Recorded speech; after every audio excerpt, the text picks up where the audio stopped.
Good afternoon and welcome to our special council meeting for Wednesday, May 22nd, 2024.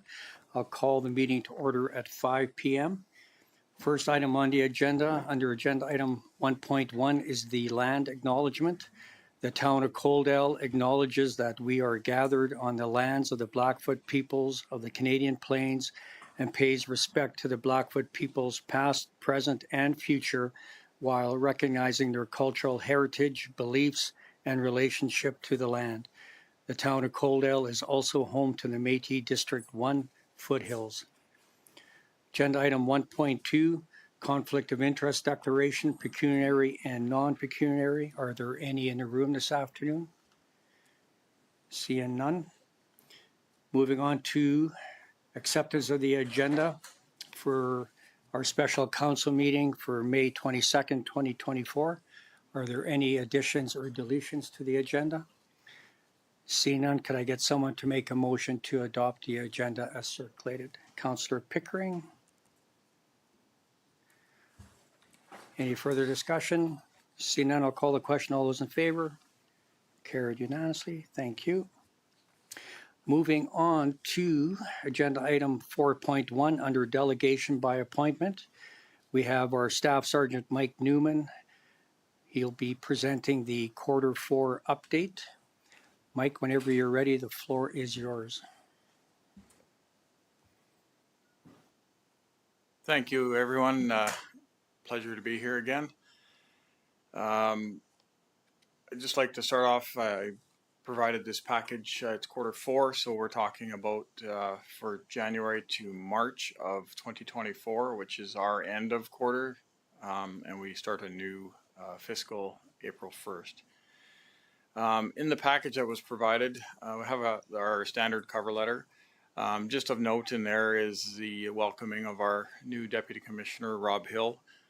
Took over from Curtis Zablocki, who retired and has went on with a position with the provincial government. So we will miss Curtis for sure, but I also worked for Rob in my previous posting, and I know him quite well. So he's very proactive and a good gentleman for sure. I just also wanted to mention, just being a part of this community, congrats to the town of Coaldale Council, Coaldale staff, for all the recent projects that I've noticed coming to fruition in Coaldale. The new cold frozen food logistics company, the multi-use recreational center, the high school, the new Mallory Landing residential area. For a town this size, I've not seen such a proactive council and administrative staff and the community. So I want to congratulate everyone on that's a lot of hard work there. So we can jump right into, and I got control here today, so you're in trouble now. We can jump into the stats. So because this is our Q4, it kind of gives us a year-end snapshot of the stats for this past year, 2023, plus the previous 3 or 4 years there. So it kind of gives you a good idea of where we're trending in different areas and a real good picture of that. So when I reviewed this, there's a few things that jumped out at me. You know, our crime potential mostly is down in the town of Coaldale, with a few exceptions, and that is break and enters. You know, over the last 2 years have gone up a little bit. We went from 31 in 2022 to 37. So that's anything that's been broken into, not just the residences, but any structure, whether it's a shed or whatever, we score that as a break and enter. So those are up a few from last year. Also, our theft of motor vehicles is probably the one that went up the most out of all of our stats. And we went from 7 in 2022 to 17, and that is just in the town of Coaldale over a year period. So that was partly in relation to a group of individuals stealing vehicles for a bigger operation. We've all watched the news, and some of these vehicles are being found overseas, South America, that type of thing, in sea cans. So organized crime is definitely at work here. And I'm not saying that that's happening in all of these cases, but there are still the people who are just stealing because they need a ride, or that's just what they do. So that is a noticeable increase, and I can speak a little later about what we have did to combat that this past year, and I think I've mentioned that in our previous visits here, or my previous visits. Keep going down. The thefts under possession of stolen property, those are pretty consistent, with the exception of possession of stolen property. So what that tells me is the only way we can charge that offense is if we actually arrest somebody and they're found in possession of that property. So that tells me our officers are out there doing a good job, and they laid 30 charges this past year of possession of stolen property. The theft over, theft under is basically a value. We put a value on whatever is stolen and score it that way. So obviously it's theft over $5,000 and then theft under, so it just is the value. Those are pretty consistent throughout the 5 years, with some peaks and valleys throughout. Another area that I've talked about here before is the frauds and the amount of online scams and those types of things. And I think we've all been victim of that, or at least the calls or the emails from overseas or wherever, looking to scam us out of something, money, or get us to go and buy gift cards, because that's how we're paying for our taxes now, and that type of thing. So unfortunately, we do have a certain percentage of people that are still being susceptible to that, and giving away their hard-earned money, in this community included. So we are working with our crime prevention people to put on some good fraud deterrent education sessions, and I'll speak about that a bit later as well.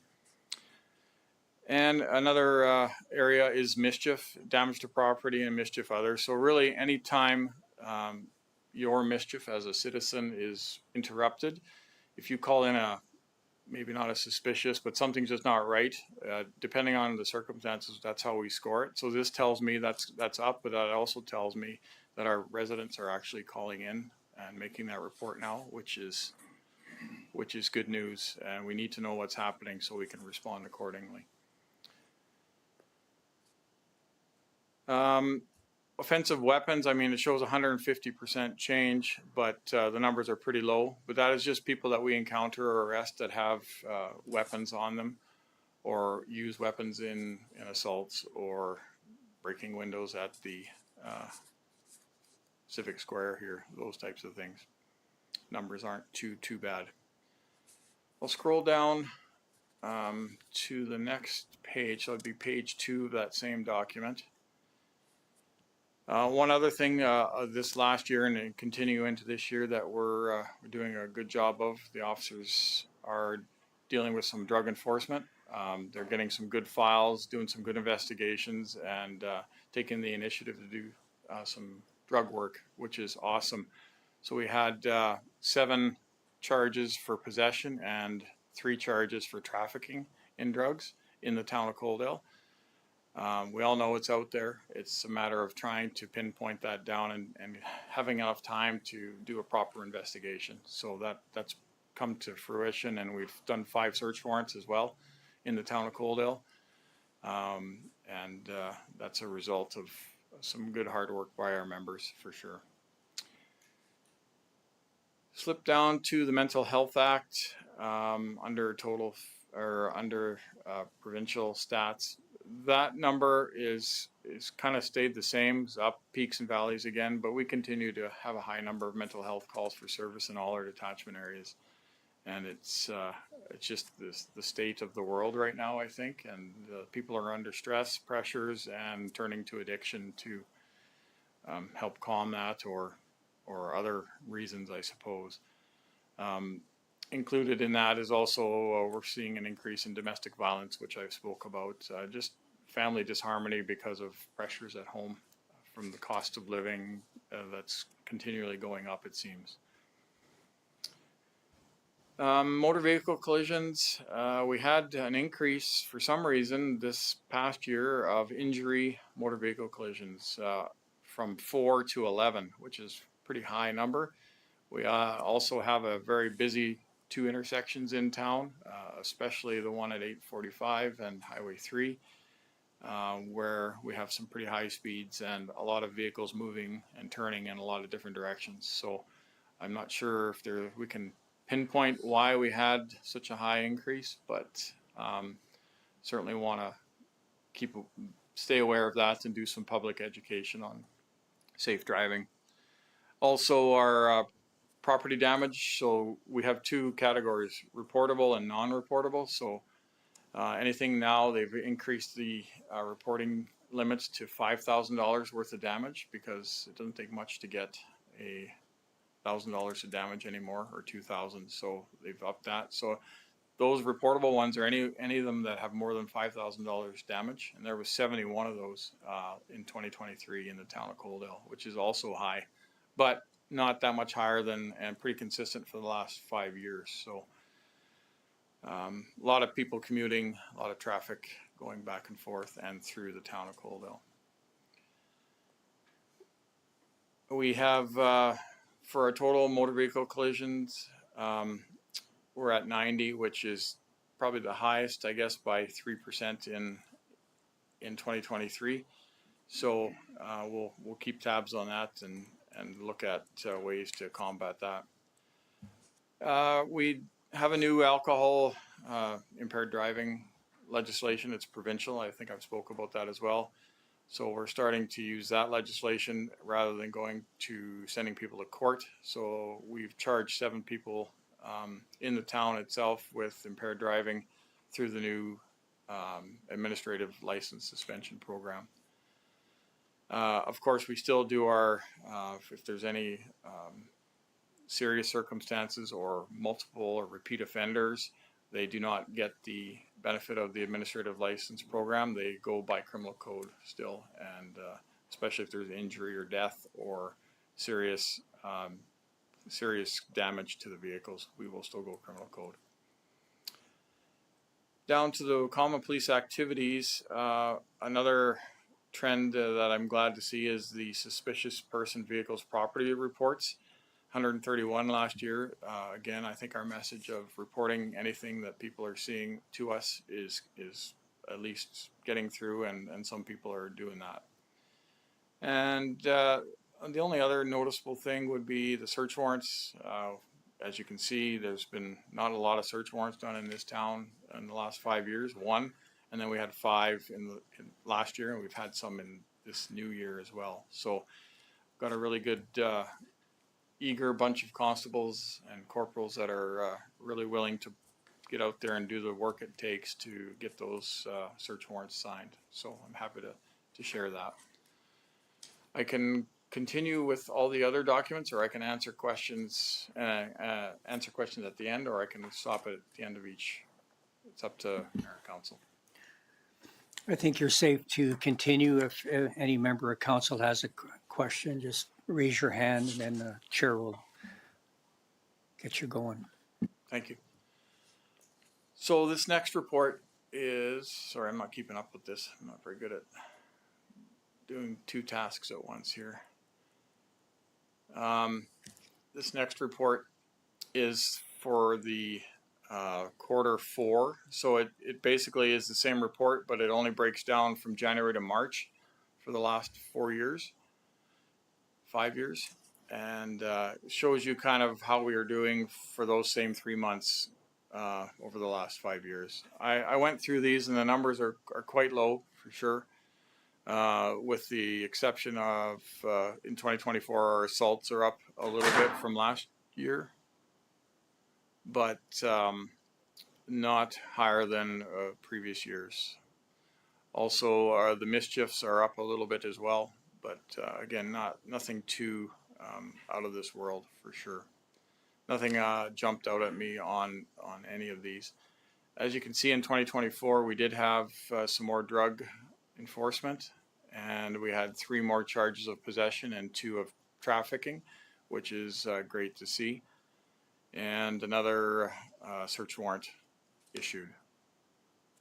So these are pretty self-explanatory. I'm not going to, you have them in front of you. I won't go into detail unless there was questions at the end of the meeting for sure. Our provincial policing report. This is the quarterly report. So this one was from January to March of 2024.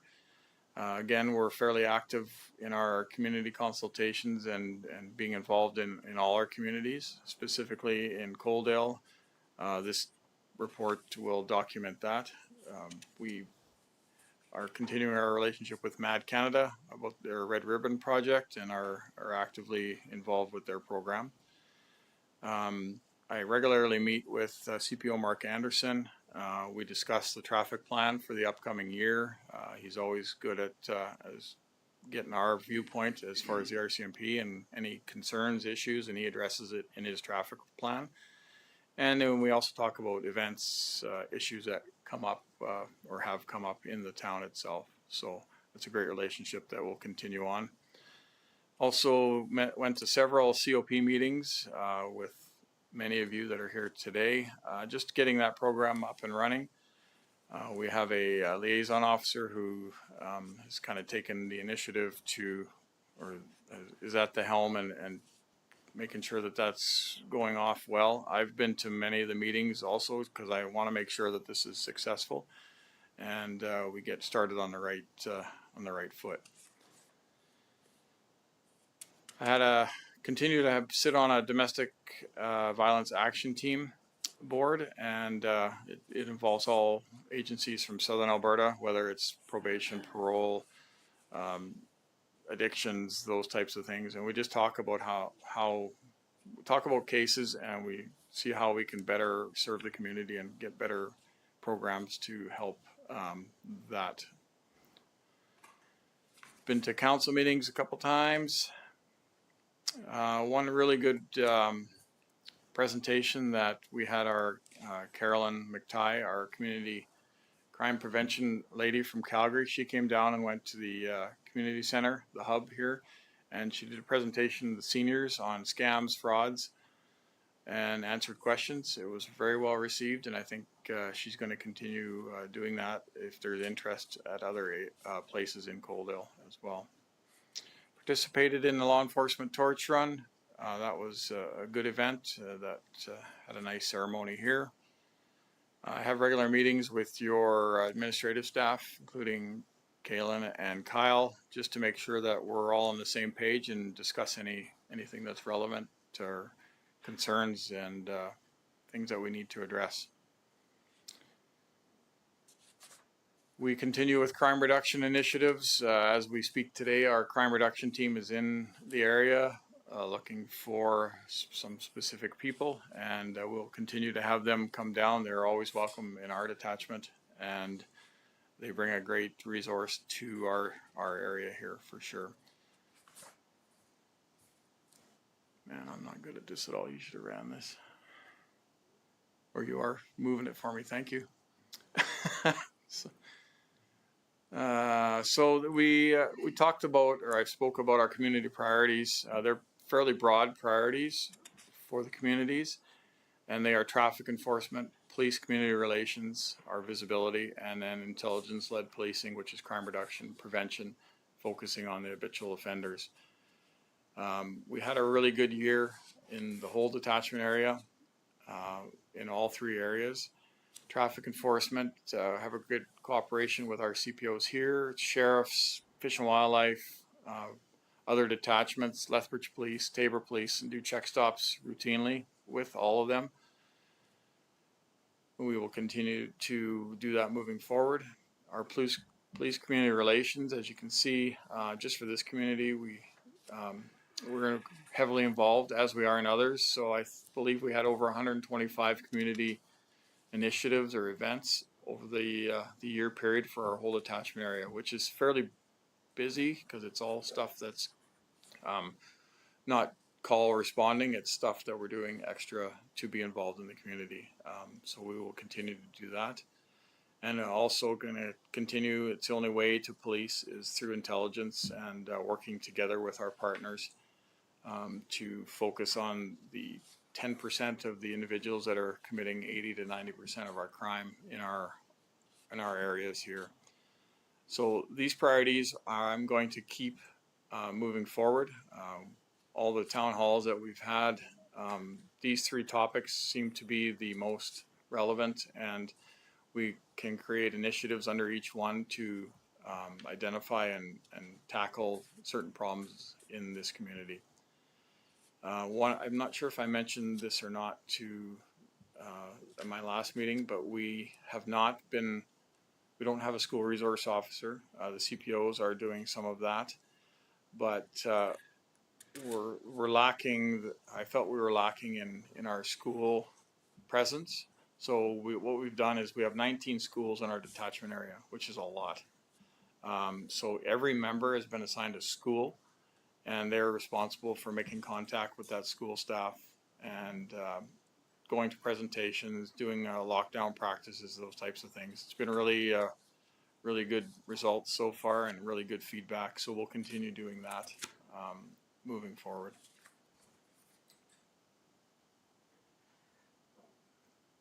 I'm not going to get too much into these statistics. These come pre-prepared in this report, but the ones that I've spoke about previously are much more in depth and give you a better understanding and idea of what more specific crimes that we're dealing with or categories. So I will not touch on these again. It's basically the same thing that I just reviewed. And as far as our staffing, during this quarter, we had 6 out of the 9 positions filled, working, actually boots on the ground, with 3 on special leave. That has, it's been this new quarter, we're actually at 7 working now, so that's good. We've got somebody back off of a special leave, and should continue to see people returning in the months to come here. I have 1 person off until September, who's a town position on a pat leave, and he'll be back in September. So I'm looking forward to that. I hope that's not me. I'm not going to review the financial O&M spreadsheet. I'll leave that up to the CAO and CFO to decipher and discuss with our people in K Division if there's concerns. And I know they have a good relationship with them already. I've been privy to many emails back and forth just discussing costing and etc. So that is all I had for the quarter 4 presentation. I would be happy to answer any questions that Mayor and Council or administration may have. Thank you, Staff Sergeant. I'll open it up to members of council for any questions, comments regarding his report. Councillor Chapman. Thank you, Mayor, and through to Staff Sergeant Numan. Thank you so much for your in-depth report. I appreciate all the hard work that goes on in our community and the work that you're doing behind the scenes for our citizens. 2 questions for you, Staff Sergeant. My first one is with regards to mental health. You probably, like you say, you do receive a lot of calls and a lot of concerned in situations regarding mental health. How do you respond to them, and do you send them to another source for support? Yeah, that's a great question. Us as police officers get tasked with being counselors, parents, many different hats that we wear. We're not experts in all those fields, so mental health is another one of those fields where, you know, this isn't going to be a 5-minute solution. We need to stop whatever's going on and get the person some help. I spoke about our RPAC team, which is a rural police action team. We've had our member in place since October of 2022, and we still do not have an Alberta Health nurse for a partner for him. So that's something that you know, it's hard for our member because he's still just a policeman. He's not doesn't have access to all the records. So one thing that we are pushing is trying to get that position filled by Alberta Health. I don't know where that's at. I haven't checked in a while, but our members are trained. We do take a little bit of training. We have a very useful app that was developed by another police force in Ontario, and it basically walks a person through a series of questions, and then it gives a score. So depending on that score, it decides whether or not we should take that person in for assessment or not. So that's another good tool that we have. And you know, our officers, some are experienced, some are not. Some have better understanding and know what to do. And we always have supervisors working. So we just stop the crisis best we can, and then are usually transporting to our Chinook Health Center for specialist help for sure. Good, thank you. My second question, if I may, when you speak about no school resource officer, I know that we did have them for quite a number of years, particularly since 2016 when we developed our relationship or partnership with the R.C.M.P. What has been the response from schools in recent years with regards to an SRO? Is that something that they're still requesting? Yeah, they certainly are. I mean, every school would like to see a police officer in the school at some point. I know that the CPOs in town here have been doing a really good job of that in since I've been here anyways, the last 2 or 3 years. They are not police officers, but they are able to provide that education for bike safety or answer those questions. Our members are sometimes going to do special presentations. We still get special requests. So to answer your question, it's an important role, and I think we need to be involved in the schools because that's where most of our kids are. Some are homeschooled, but it's definitely a need. It's just resource-wise, we can't dedicate that. So this is one solution to cover all the schools in our area and at least get a little bit of interaction and be involved as we can. Just with that, Staff Sergeant, the funding model for SROs, that sort of, would it be disbanded or would it be the schools, are they still supporting it to some degree with some funding? Yeah, I believe, don't quote me on this, but I believe recent years the province has done away with all the enhanced positions that they were paying for, including school resource or traffic positions specifically to deal with a certain job, and are leaving it up to the municipality to either fund that position if they want or talk with the detachment commander to try and come up with a compromise that way for sure. Okay, thank you. Thank you. I'll open it up to members of council for any further questions, comments. Seeing none. Once again, thank you, Mike, for an excellent report. And if there's no more questions, could I get someone to make a motion that we adopt the R.C.M.P. Q4 update as information?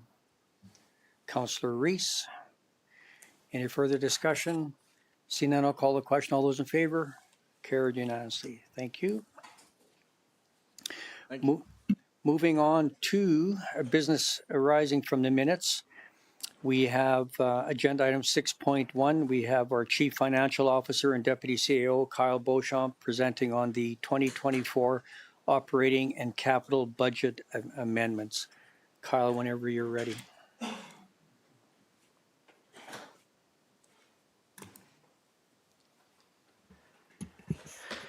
Thank you and good evening, Council. So as part of the setting the mill rate for the town of Coaldale, one step before that is we look at our capital and operating budget, some of the projects that were budgeted in previous years by town council and ones that weren't necessarily completed at the end of the year.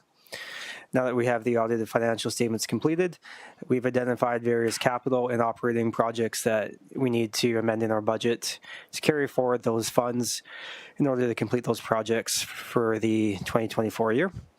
So on the screen here, we have various capital plan items and operating budget items that we're requesting council to approve as presented, so we can update the council approved budget to document these projects that will be carried forward from last year and completed into this year.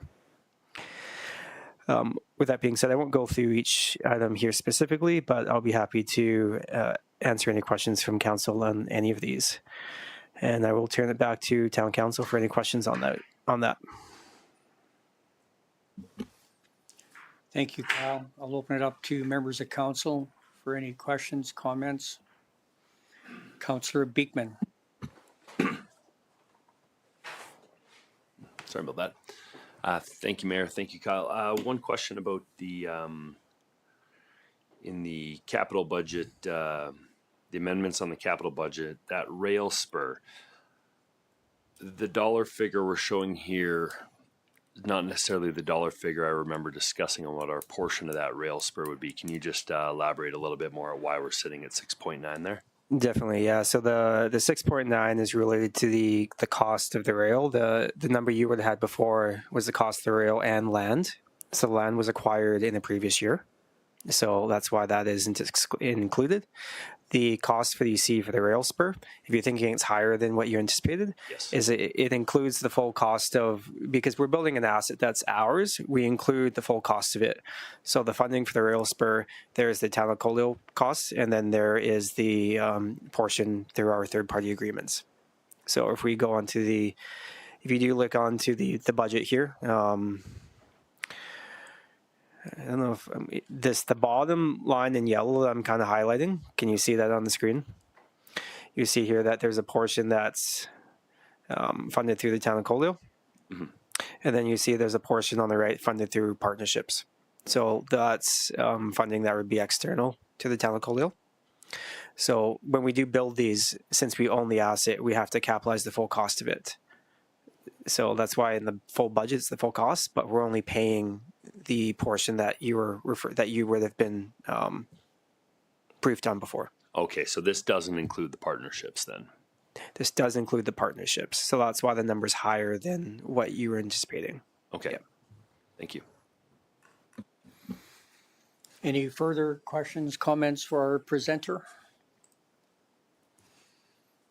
Seeing none, there's two resolution options. One, that council approves the operating and capital budget amendments as presented, or council requests further information before proceeding. Does anybody care to entertain making one of those two options? Councillor Chapman. Thank you, Mayor. I'll make the motion that council approve the operating capital budget amendment as presented. Thank you. Is there any further discussion? Seeing none, I'll call the question. All those in favor? Carried unanimously. Thank you. Moving on to agenda item 6.2 under business arising from the minutes. We have our CAO, Kalen Hastings, presenting on the Kate Andrews High School end of an era celebration regarding a request for support. Kalen, whenever you're ready. Thank you, Mayor. We reached out to the event organizers to try to obtain some additional information for discussion purposes with council. And what we were able to glean is that the expenses are intended to cover the cost of food and decorations for Kate Andrews celebration for the community and school alumni to get together to walk through the building one last time before it changes purposes. The individuals that we invited to attend this evening were unable to make it, but given that today was set aside specifically for the tax bylaws, I'll leave it up to council if they wish to make a decision on this evening. But we weren't able to secure the guests from the Kate Andrews organizing committee. They are still working on assembling a more formalized committee for volunteers, and I think if I could characterize the status of this event, we're at that chicken and egg stage where it would be helpful for them to know what the budget is so that they can plan accordingly. But on the other hand, it would be helpful for council to know what exactly the scope of work they're doing before you agree to spending any money. So I don't know what to do in light of that. We are, at May 22nd, and June is grad month, and it's going to start getting busy. I will say that this is something that's rather informal, and I don't see it getting significantly more formal in terms of how planning looks, just given that it is May 22nd, and I would imagine that they would have a date selected sometime soon, but the next time we meet, I believe, is June 13th, and I'm not sure that them receiving an answer that late, how helpful that will be for their planning purposes. So if I could summarize, I tried to paint a picture of conundrums. The intention behind it is that they want to celebrate with the different alumni that have gone through that facility. They are at an informal stage, and they plan to use the funding for food and decorations for this event, and it'll be planned in the coming weeks. Thank you. I'll open it up to members of council. Any questions, comments? Councillor Avery. Thank you, Mayor. And the question for our CEO. Do we know if they've gone to other avenues for funding? For example, have they gone to Palliser? Have they gone to the county? Or is this something that the committee is looking for the town to foot the whole bill for? Through to Councillor Avery, I'm not sure who exactly they've looked at. I don't ever recall them making the formal request that council pay the full bill. I know that what they're able to do will depend on the money that they're able to secure. And in the initial letter that they sent us, I think $2,000 was the max they were going to spend. I don't recall in that letter the writer asking the town to spend the full $2,000. I think a contribution, a significant contribution would help with helping them gain some momentum, but I don't think it's going to be a real glitz and glam event. I think their school boards are short on discretionary funding for out-of-school events that are like this. Have they gone to Palliser? I'm not too sure on that. Thank you. Any further questions, comments for our CAO? Councillor Pickering. Thank you, Mayor Van Ryn, through to our CAO. So, Kalen, do you know if they've put this out on social media? Because they got 63 years of grads that have went through that school. And if they're going to blow this open, $2,000 for with the food is not going to do much. I'm just curious, what is their plans? I'm not sure exactly on the plans. I know they're still looking at trying to recruit a few more volunteers on the planning side. My understanding is that they want to make it an open house drop-in. And from how it was described to me, whatever the budget is, come while food supplies last. It would be great if there's a great turnout, but also if you want to get a refreshment, then the suggestion would be to get there early. I'm excited about what this event could be, but I am also mindful that we're coming up against the clock, and I don't know that it's realistic to expect there to be a committee to appear before council at a future meeting. And so rather than get 100% of the ducks in the row, I'd rather just have this on the agenda for council to make a decision on what to do so that they can plan accordingly. Thank you. Councillor Reese. Thank you, Mayor Van Ryn. Through to our CAO. Do we have to decide tonight what budget the funds come out of, whether it's the council promotional budget or if it's the community services budget? Those were listed as two potential options. I don't think necessarily exactly how council wishes to assign the funds would have to be decided this evening. My recommendation, given that there are some loose ends currently on planning, is that this would be, if council wants to proceed, a motion that would be conditional on the event taking place, just so we can monitor how purchasing takes place. We did have as an option here a communications budget. There's $20,000 for communications promotions. That would be another potential source that council could pull from. It is a larger sum of money than the balance of the council promotional budget, which is $8,600. If I just may have one more thing to our CAO. My concern is just the council budget. We've got some things coming up at the end of this year, and that's my only concern to be mindful of. Fair enough. Thank you. Councillor Beekman has a question. Thank you, Mayor. Through to our CAO, I don't have a problem supporting the event. What I have a problem with is making a decision with no budget, no ask, no date, no plan. Is there not a way that if if in between now and the June 13th meeting, if they come to us with an ask or a plan, that we can discuss that as a council, make a decision, and then ratify that at the next council meeting? Like that's certainly possible. If they're trying to have an event in June and they're going to start advertising at our next meeting, which I believe is June 13th, it's going to be a little bit hard for them to get word out to not know until June 14th what their budget is. And that's why I wanted to err on the side of coming here with loose ends, but at least be timely, than to wait for something to be polished up on June 13th, but then be too late to get word out properly and then not have good turnout. So I hear where you're coming from, but I wanted to make sure that this was on here to at least give council opportunity to decide how to proceed. Okay, thank you. Councillor Reese has a follow-up question. Thank you, Mayor Van Ryn. Through to Kalen. Am I mistaken? I'm just looking at my calendar here, and I've got June 3rd as our next council meeting. Is that incorrect?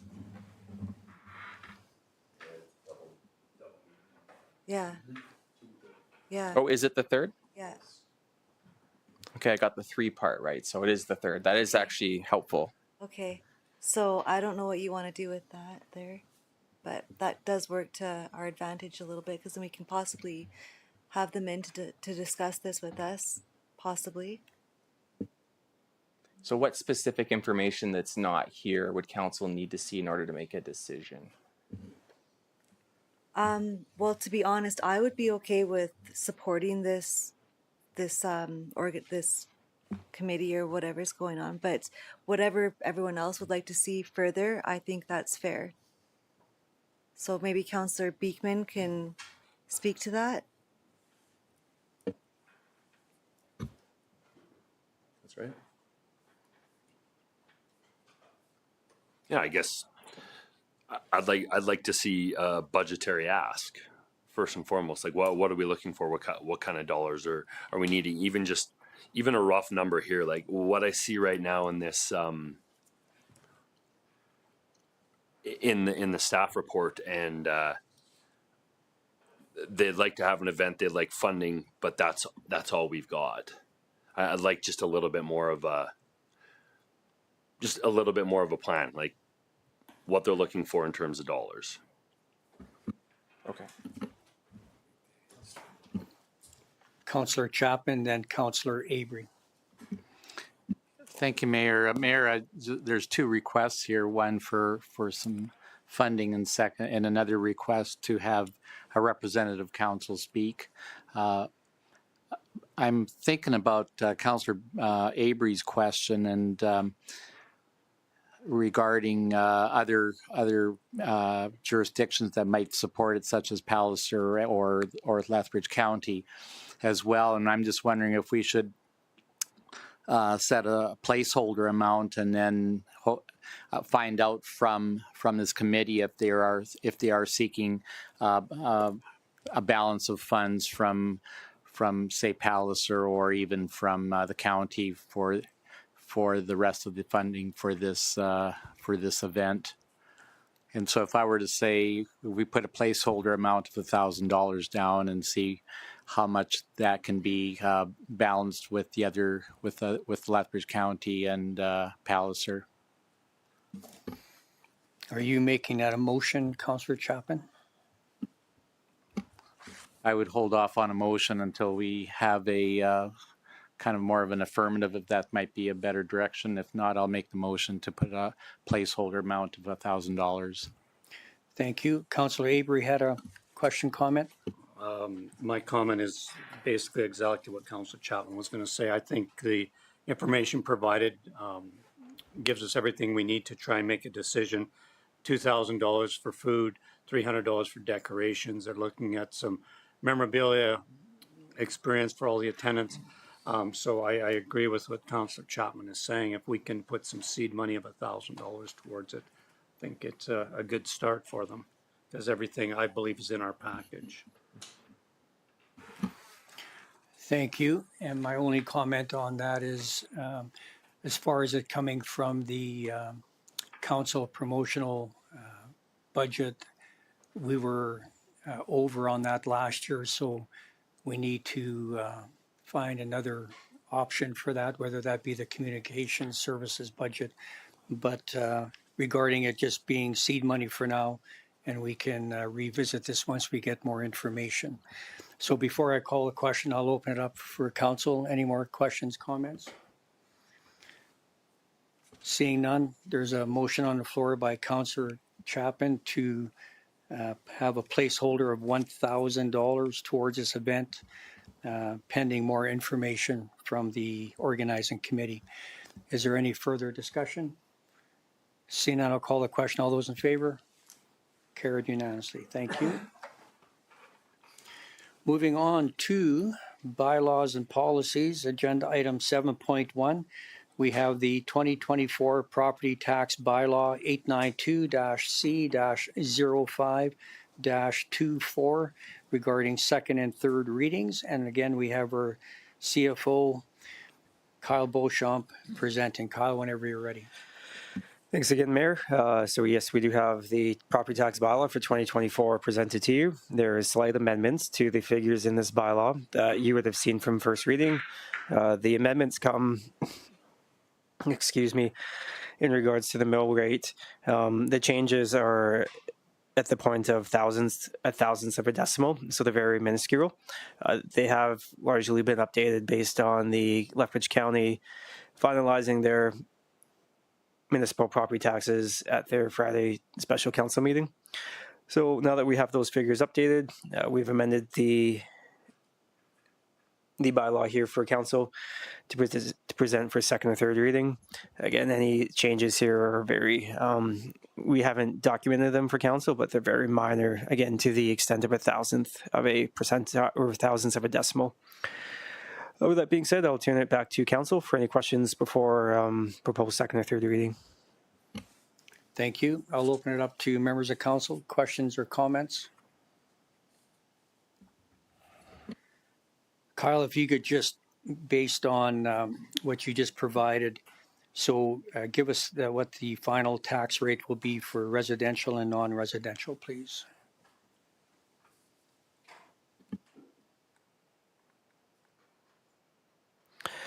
So what I have presented here on the screen. So the top half of this is the residential and the top half is the non-residential.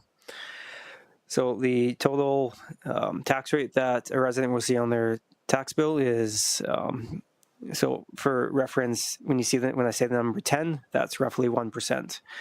So we have 9.6231. So that's roughly less than 1% of the average of the resident's property value for the year. So that rate has gone down by 5.2% overall compared to the previous year. On the non-residential side, we're at 13.1438, which is down by 2.5% from the previous year.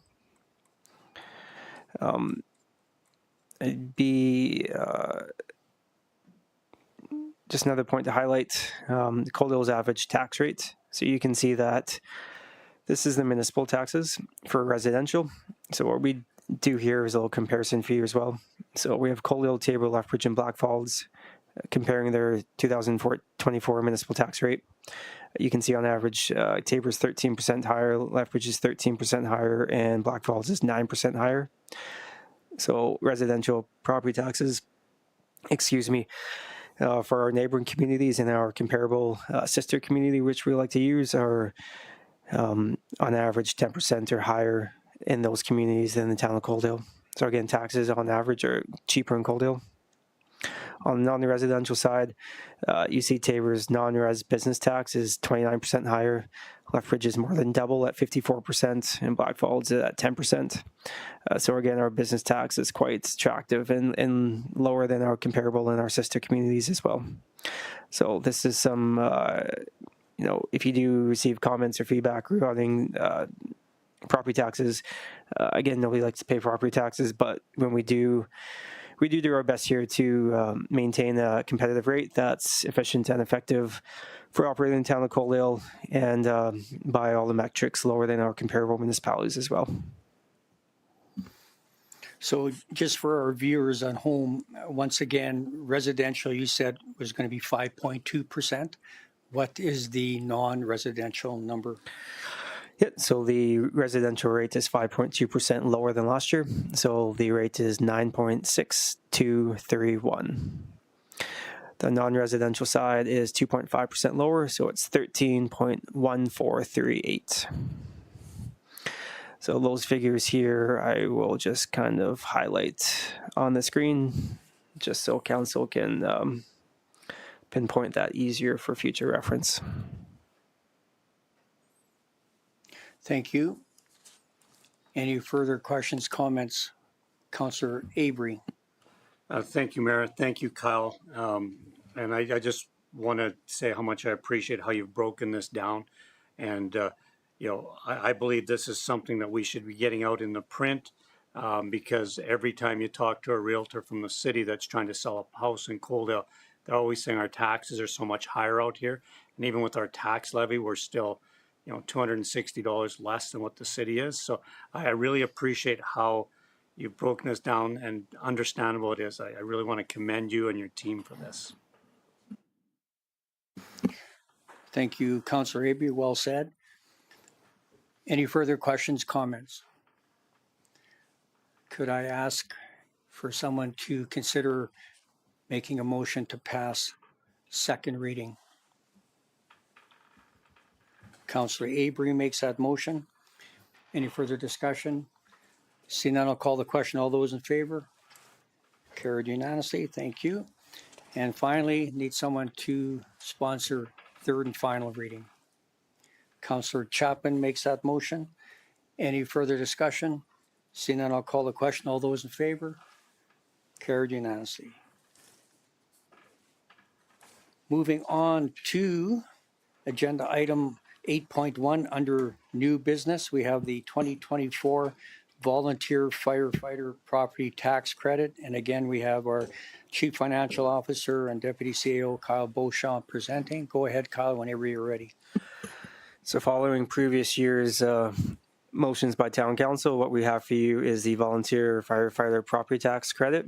So those residents and businesses who are a volunteer firefighter in town that do own a business or own their house in the town of Coaldale are eligible for a property tax credit, provided that they meet various hour requirements for service calls.